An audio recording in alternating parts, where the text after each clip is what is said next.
Knowledge for Men, episode 37. Welcome to KnowledgeForMen.com, where boys turn into men, where men turn into leaders, into lions, the ferocious few who stand strong, a place where you grow to become the man you were born to be. It's time to take massive action towards the life you want. Get the health, get the relationships, business, and career you've always dreamed of. Achieve a level of success and happiness that you've been searching for so many years. Life has given you enough, and it's time to take a stand and take full control of your life. Stand with us as we interview the most inspiring and successful leaders to give you real-world advice to crush life and awaken the sleeping giant inside of you.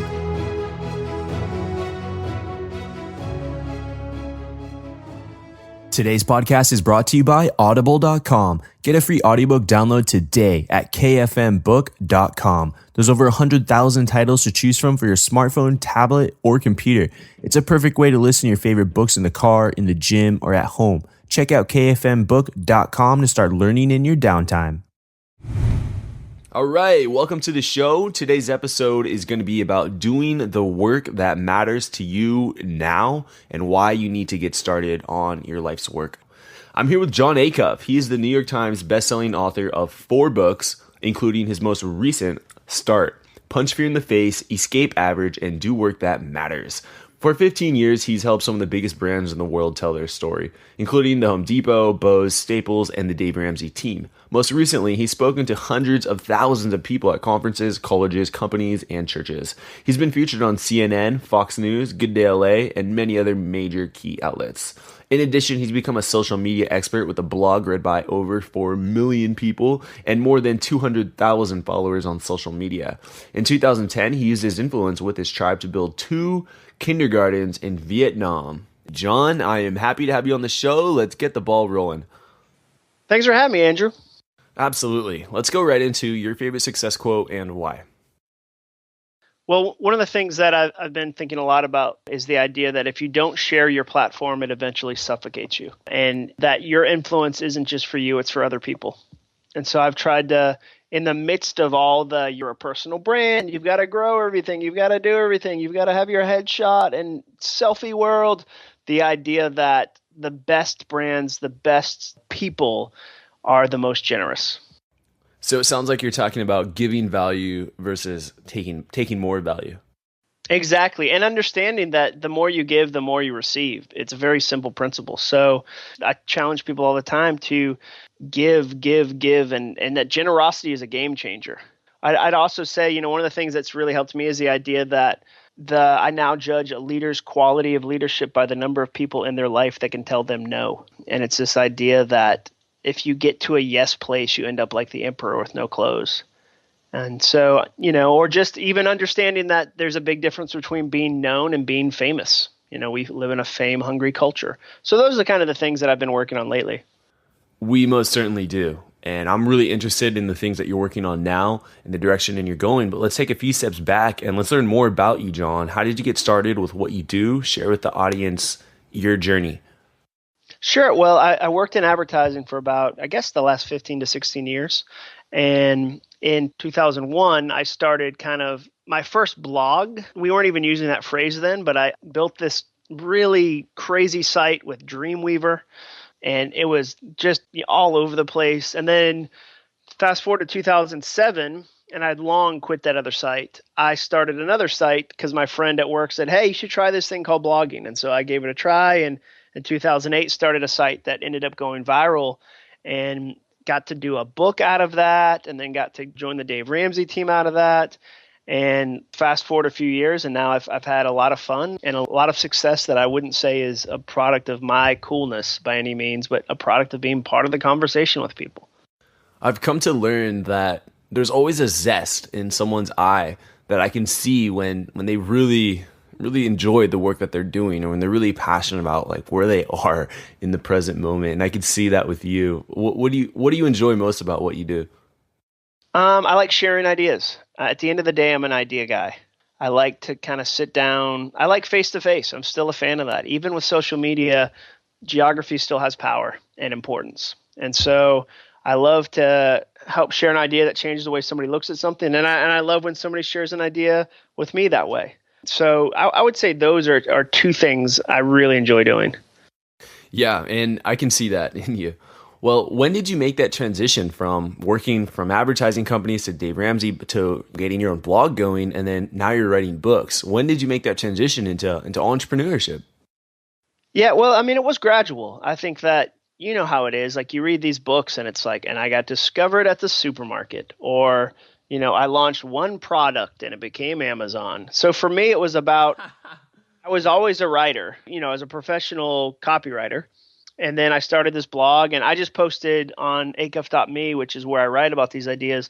I averaged 34 people a day for readers for the first 90 days. And then I got it to up to 81 people a day over that year, which in blogging terms is not very many people. And so it was really a gradual kind of staying committed to it, grinding on it. I mean, I was thinking about it today. By 7:15 this morning, I had done an interview, an XM radio interview. I'd written some and I'd played a game of racquetball with a buddy.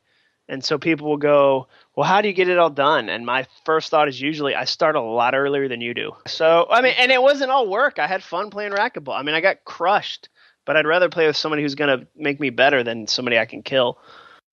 Okay, so what led you to go and write the book Start and go on to share the message about helping people do and find the work that matters to them? So really, my first business book was Quitter. And working as part of the Dave Ramsey team, I had a chance to explore that side of my writing. Went from satire to business.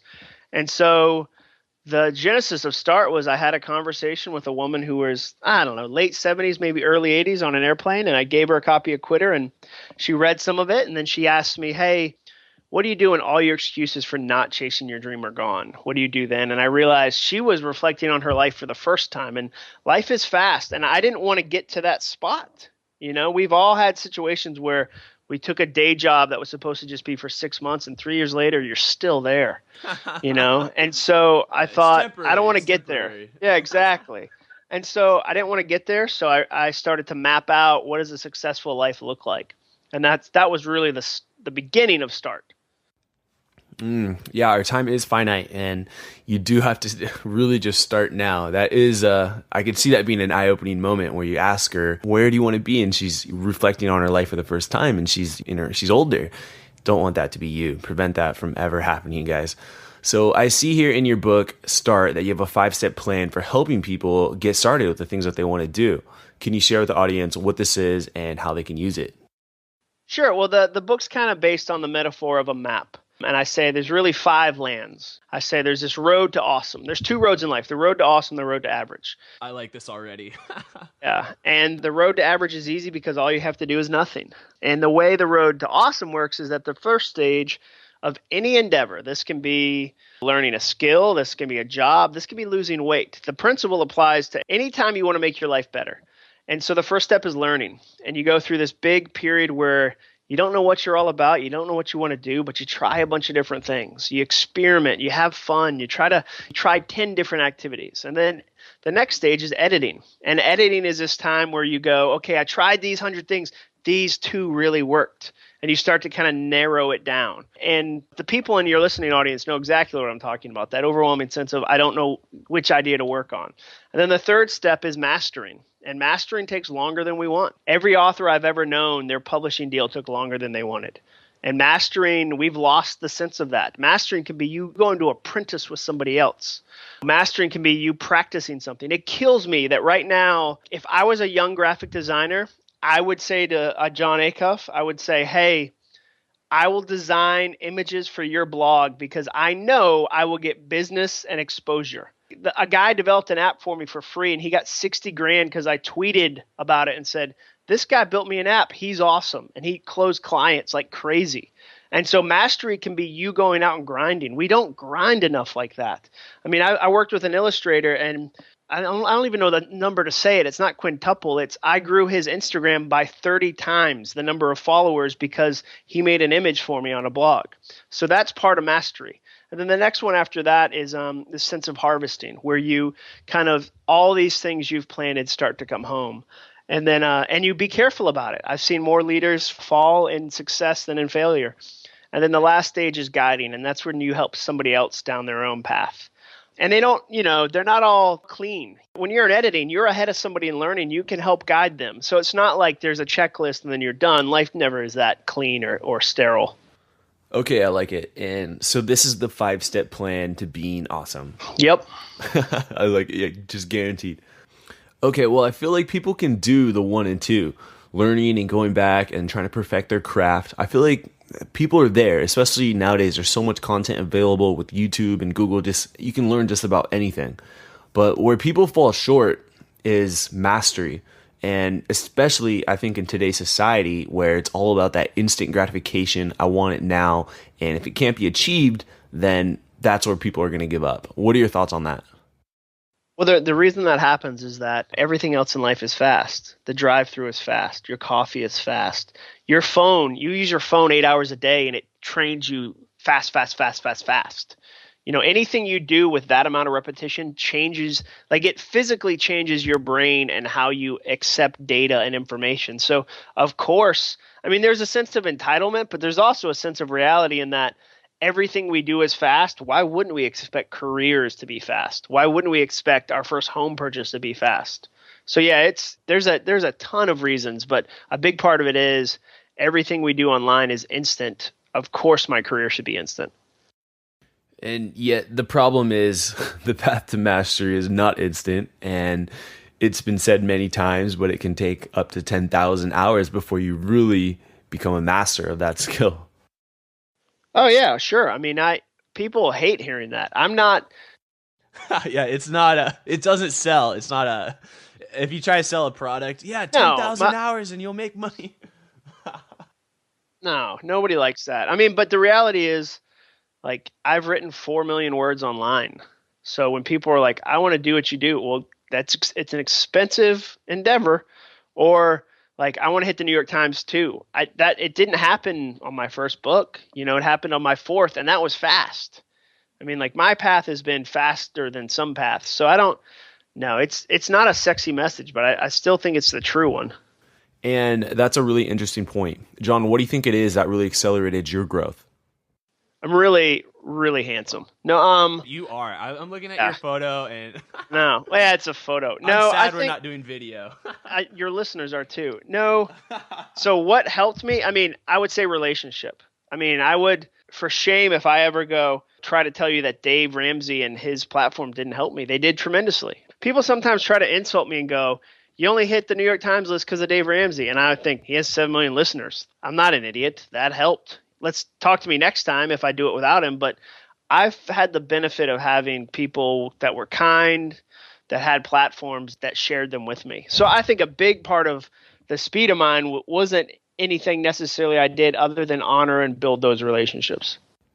So it sounds like you sought out mentors, built relationships with those mentors, and then leveraged those relationships once you started your own thing. Yeah, and it was over time. And whenever we say mentor, we think it has to be this like 10-year commitment every day. And mentor for me, like a stranger can be a mentor if you learn from him. Like Seth Godin can be a mentor if you learn from him. So I have more of a board of advisors approach where there's at any given time 6 people that represent different parts of life that I want to be doing that I work with. And as you're evolving, you're constantly just updating your board of advisors. Oh, certainly. And so on this path to mastery, it's never easy and you experience a lot of challenges. So on your path, what would you say has been some of your biggest challenges or even a failure moment on your journey? Well, I'm in a challenge right now. I'm starting over. I'm a guy who writes books about getting your dream job and I don't have one, or a marriage writer who's divorced 10 times. So yes, I'm in the middle of a challenge. My blogs were shut off for 7 weeks. If you're a blogger, your blog's down for 7 minutes, you want to throw up. So I'm in the middle of one right now, and it's been fun and challenging, and I'm learning new stuff. And I think if I'm not in one, I get concerned. I have a harder time with complacency and comfort. If I get static and stable, then I don't grow. So I would say the way I kind of work out of them is I try new stuff. I've launched 2 Tumblrs in the last week. I don't know anything about Tumblr except that I stink at it. And so I'll be better at it next year, though. I really respect that you said, hey, challenges and struggles is the best. You would prefer that over complacency because that's where you're going to grow. That's where you're going to learn the most and become the person that you want to become as an end result. Well, what keeps you going? I mean, if you're experiencing these challenges and you prefer these on, more so than complacency, what keeps you going? Because that does get tough. So how do you handle that? Yeah, nobody ever said I produced my best music when I got really comfortable. Yeah. Like the best albums, the best art comes from a place of challenge. So I'll never manufacture a crisis, but I certainly won't see them as failure or a time where I can't learn. Well, this brings up a question that I have for you. It's by Tony Robbins, and I recently attended one of his Unleash the Power Within conferences, and he asked the question, when do people really start to live? What do you think? What are your thoughts on that? Well, I think it's when they know they're doing something that matters and has purpose. And I think that people really start to live when they're serving other people. Because if you don't serve somebody else, your dream stays really small. You as a human are not scalable. You get to scale when you get to help other people. So when I had lunch today, or I had coffee today with a guy who he wants to write about being a triathlete.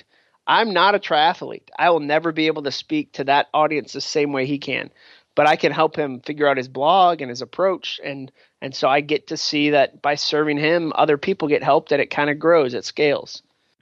So when people really find the work that they're passionate about and, they're doing something that really matters to them. Well, and when it's bigger than them. Do you have any more examples of that? Well, so we built 2 kindergartens in Vietnam with my blog.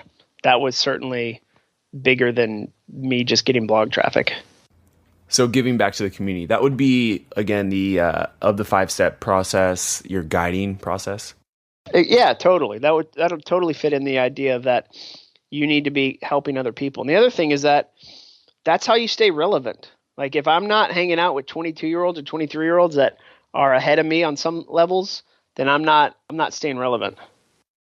Okay, and just to transition here, how can people get unstuck from relationships, jobs, and really continue to keep climbing those mountains? I know we talked about that 5-step process, but what other information do you have that could really add value to the listeners? Well, I think part of it's in the sense of relationship. I think, we weren't designed to be islands. So I think part of getting unstuck is understanding where you're stuck and how you're stuck with the help of people that care about you. I heard this guy, Roy H. Williams, I should say. He said that it's hard to read the label of the bottle when you're on the inside. And that's a great way to say we have a hard time really seeing our situation for what it really is because we're in the middle of it. So I think even just having a coffee and saying to a buddy, hey, here's my job. I keep climbing the ladder. I keep getting raises, but I just feel emptier and emptier. Or I have this type of major and I'm a million miles away from doing what my major really is for. And inviting somebody else in your life to speak some truth into it. So I think a great way to start getting unstuck is in the context of a relationship. So then this could take us back to really just surrounding ourselves with the right people and building that board of advisors or people with similar interests. Some of them, yeah. But some of them, there's people I know that are amazing at one thing, but not another. Like I have friends that are amazing at business, but they don't have kids. So I'm not going to go get parenting advice from them. But I'll get business advice all day and vice versa. So I think it is similar, but also, I'll do a lot of meet and greets and FaceTime kind of things and hangouts because I want to be around people that don't think the way that I do because that's the only way you get ideas that you might not otherwise get. Right. And very much like this podcast, it's, I'm asking a lot of the same questions in a lot of the episodes, but I'm asking different people and they all provide, different answers. They have different insights and different backgrounds and experiences. So I can definitely relate with that. And now, Jon, it's time that we enter the knowledge round. Are you ready? All right. For you, the listeners of the Knowledge for Men podcast, Audible is offering a free audiobook download with a free 30-day trial to give you the opportunity to check out their awesome service. And you know what? Something I've noticed after interviewing hundreds of successful people is that they all read a ton of books.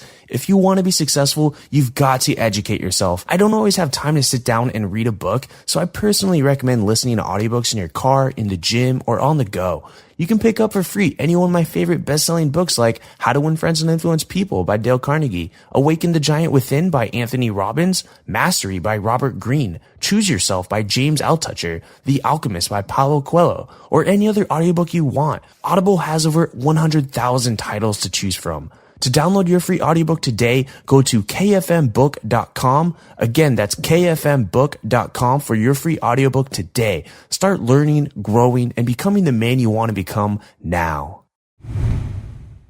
Welcome to the Knowledge Round, where the guests will be asked rapid-fire questions to give the audience invaluable pieces of wisdom to help transform their lives. Starting in 3, 2, 1, showtime. Jon, what advice would you give to someone who's feeling lost or unsure of their purpose? I would challenge them to find somebody who's doing what you want to do and then reverse engineer that. Think, how did they get there? What are they doing? How could I do something similar? All right, Jon, was there anything that was holding you back from becoming the man that you are today? Sure, I'd say fear and that I was a jerk. Those would be the two things.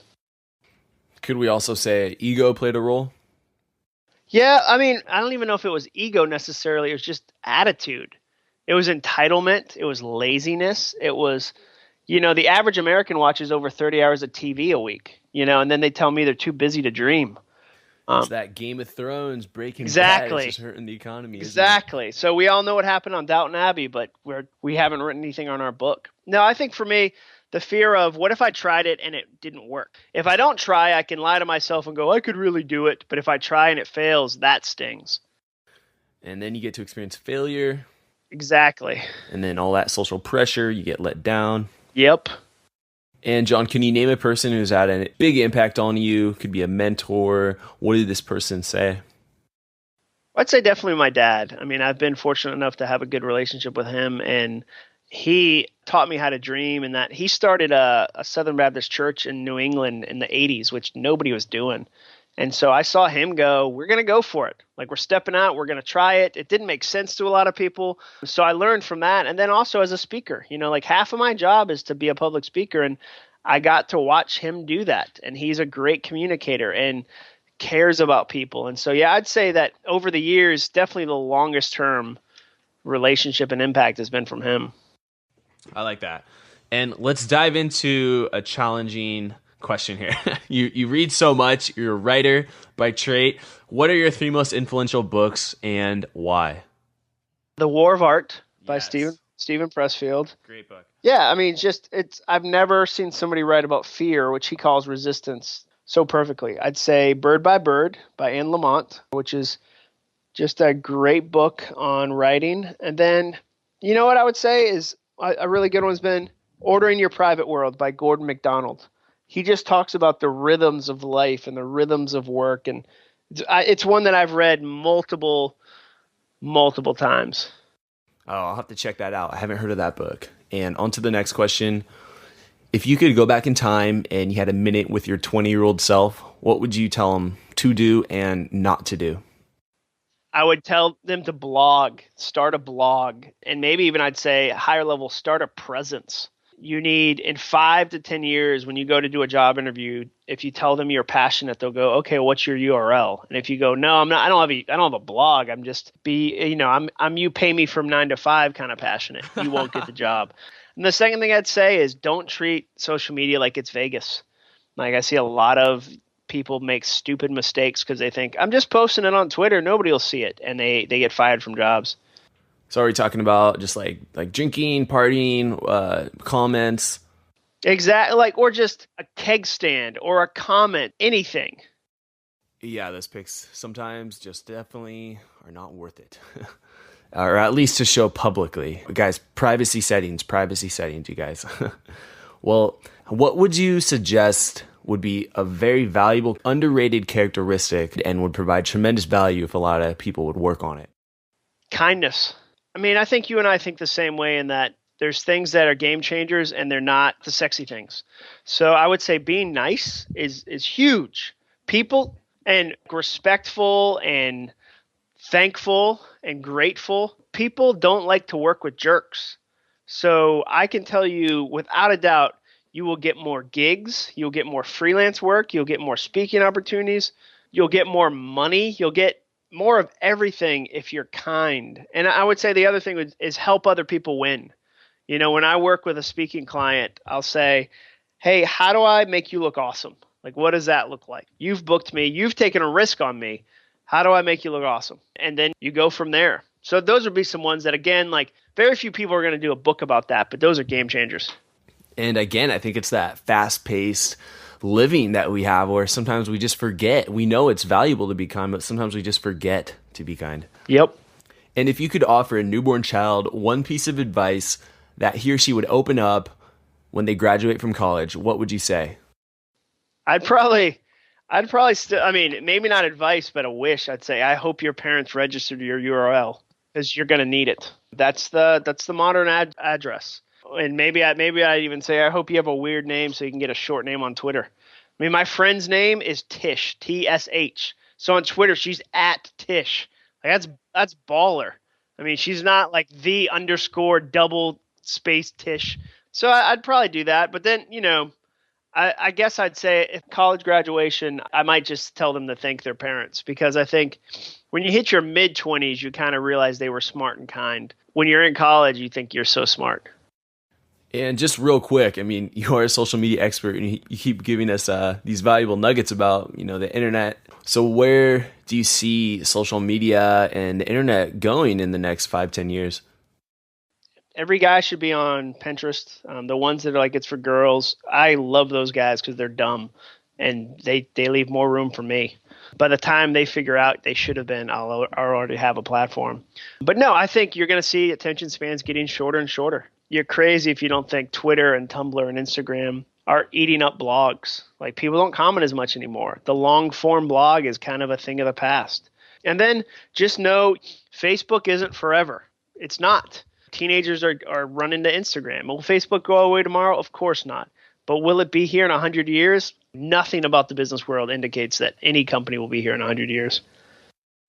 And going deep now, what is your philosophy on life and success? I guess my philosophy is just keep the right things in the right order. So for me, it's faith, family, hustle. Now, I would say I could do a better job of faith, family, friends, hustle. I'm not, as a guy, I'm not good at having friendships. And I'll get better at it, but sometimes I get so focused on the grind that I don't do a good job with that. And I think that's a challenge that a lot of entrepreneurs and high achievers have, is really trying to find guys that they can really relate with, because you can kind of feel like you're like outperforming or feel like you're on a different level set when, you know, really you're addicted to the grind and, you know, you love doing that and it's what you like to do with your time. So I can relate with that. And as we're coming to a close now, do you have any parting piece of guidance, Jon, for all the listeners today? I guess I'd say stay hungry. You know, my hope is that this is one of many podcasts you listen to. My hope is that, you know, you'll take advantage. Like I guarantee there's some of your listeners that work at companies that have an education budget. Like I've worked at companies where they'd go, we'll pay for $1,500 of classes a year for you to take, and that money goes wasted. So I'd say stay hungry. There's a ton of fun resources out there. Stay hungry. And now, Jon, what's exciting you today? What gets you out of bed in the morning?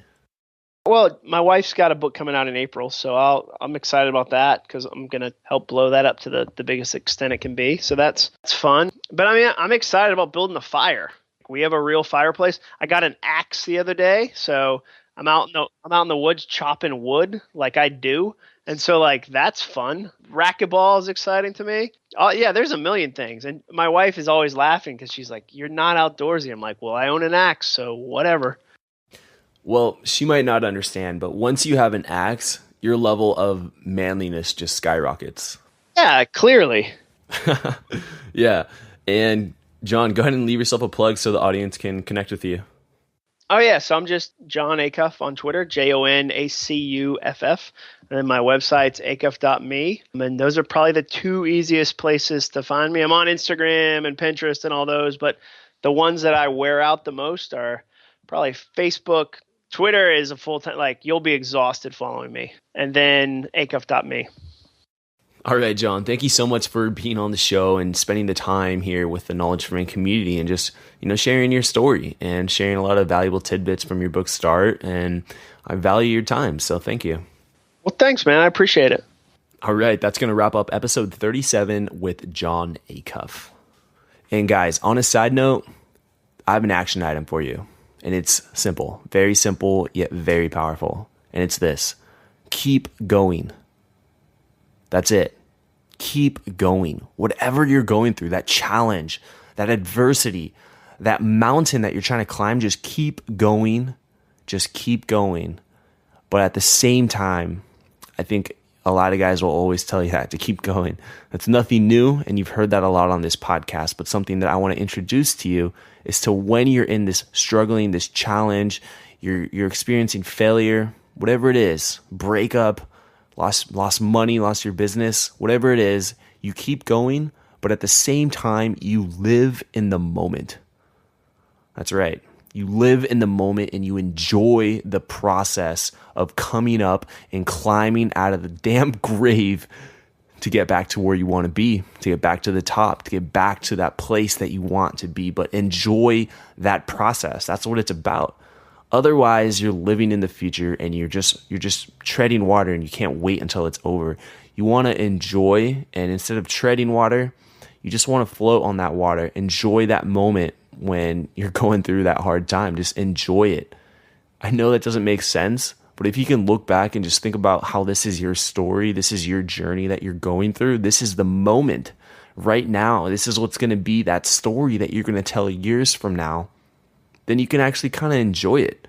And you can kind of just know that, hey, this is my journey.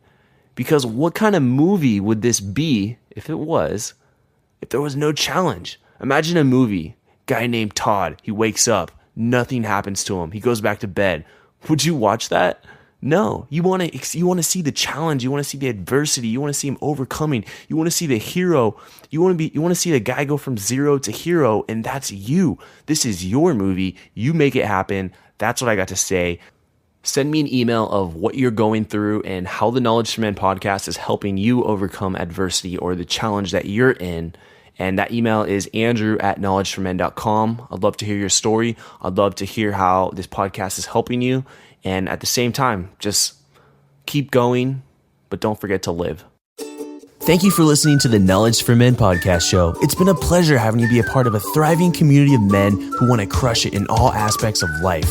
I'm on a mission here to inspire millions of guys, and with your help, we're going to make a dent in the universe. Check out knowledgeformen.com for a ton of free content that's designed to help you live a remarkable life. Again, that's knowledgeformen.com.